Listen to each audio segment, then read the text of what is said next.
Hello ඔයාලට කොහොමද හොඳින් ඉන්නව නේද?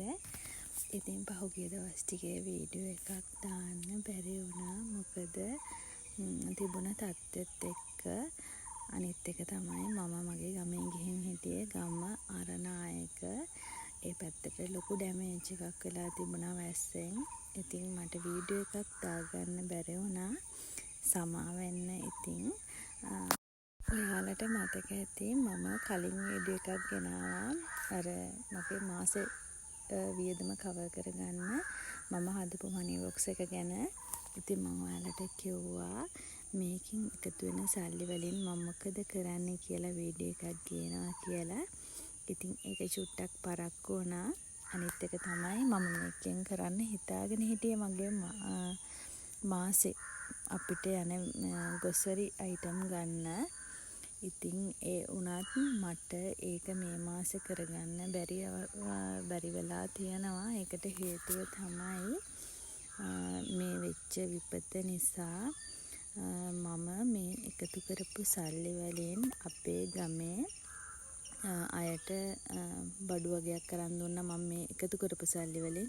ඒ නිසා මම මේකෙන් ඇත්තටම ගෙදර බඩු ගත්තේ නැහැ. මම ඒවා වීඩියෝ කරන්න ගියේ නැහැ. ඇත්තටම වීඩියෝ කරන්න තරම් මූඩ් එකක් තිබුණෙත් නැහැ. ඒ නිසා සමාවෙන්න කියලා කියනවා. ඒ වගේම මම මේ මාසෙත් ඒ චැලෙන්ජ් එක ඒ විදිහටම කරනවා. මේ මාසේ මම ඔයාලට අනිවාර්යෙන්ම ඒකේ මම ගෙදරට ගන්න බඩු මොනවද කියලා අනිවාර්යයෙන්ම වීඩියෝ එකක් ගේන්නම්. ඔයාලා දකින්න ඇති ගොඩාක් දේවල් වීඩියෝස් සෝෂල් මීඩියා වල යනවා. ඒ වුණාට ඒ මිනිස්සු විඳින දුක දැක්කහම හිතා ගන්න බෑ මාර දුකක් දැනෙන්නේ. මොකද වීඩියෝ වල පෙන්නනට වැඩිය ගොඩාක් හාත්පසින්ම වෙනස් ඒ මිනිස්සුන්ගේ ජීවිතේ. ගොඩාක් අයට ඉන්න තැන නැති වෙලා තියෙනවා. ඒ මිනිස්සුන්ට හැබැයි ගොඩාක් දේවල් අපේ රටේ මිනිස්සුන්ගේ හොඳකම කියන්නේ ගොඩාක් බඩු මුට්ටු නම් ලැබෙනවා යාලට. ඒ වුණාට අර ඉන්න තැන නැති වෙච්ච දුක ඒගොල්ලෝ ඒක කොහොම විඳ දරා ගන්නවද කියලා මටත් හිතා ගන්න බෑ.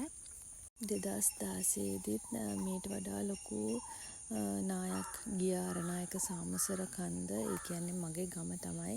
හැබැයි මේ අපේ ගෙදර අයට නම් කිසිම ප්‍රශ්නයක් වුණේ නැහැ. ඒ වුණාට ගොඩාක් අය ඒකෙන් නැති වුණා. අපි දන්න අඳුරන ගොඩාක් අය. ඒගොල්ලන්ට හැබැයි දැන් ඉන්න කට්ටියට වගේ ලොකු මේව එකක් තිබුණේ නැහැ. ඒගොල්ලන්ට මේ ගොඩක් දේවල් හම්බුණා. කෑම බීම ඒ කියන්නේ අපේ රටේ මිනිස්සුන් හොඳ නිසා. ඒ වුණාට රජයෙන් එච්චර ලොකු දෙයක් කරේ නැහැ.